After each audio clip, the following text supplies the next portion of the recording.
আজ আমার মেয়েকে দেবো ওটসের খিচুড়ি। তো ওটসের খিচুড়ির মধ্যে আমি কিন্তু গাজর গ্রেট করে আর আলু গ্রেট করে রেখে দিয়েছি। তো এখানে দেখছো একটা পাত্রে মাখন নিয়ে গাজর আর আলুটাকে খুব ভালো করে ভেজে নিচ্ছি মাখনের সাথে। তো ভালো করে ভেজে নেব। ভালো করে ভেজে নেওয়ার পর সামান্য পরিমাণে একটু হলুদ দেব, সামান্য পরিমাণে একটু নুন দেব যাতে স্বাদ, কারণ যেহেতু আমার মেয়ের 1 বছর হয়ে গেছে তাই জন্য আমি নুনটা দিচ্ছি। তো 1 বছর না হলে তোমরা অবশ্যই কিন্তু নুনটা দিও না। তো এরপর আমি আমার মেয়ে যতটুকু খায় ততটুকু পরিমাণ আমি ওটসটা দেবো। ওটসটাও আমি সবজির সাথে দেখো ভালো করে নেড়ে নেব। ভালো করে নাড়া হয়ে গেলে আমি জল ঢেলে দেব।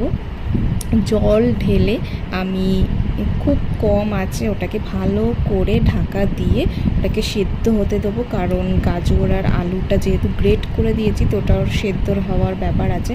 তো তার জন্য আমি ওটাকে ঢাকা দিয়ে রেখে দেবো যাতে তাড়াতাড়ি সেদ্ধটা হয়ে যায়। তো মাঝে মধ্যে আমি রাত্রিরে আমার মেয়েকে ভাত দিই, মাঝে মধ্যে চিড়ের খিচুড়ি দিই।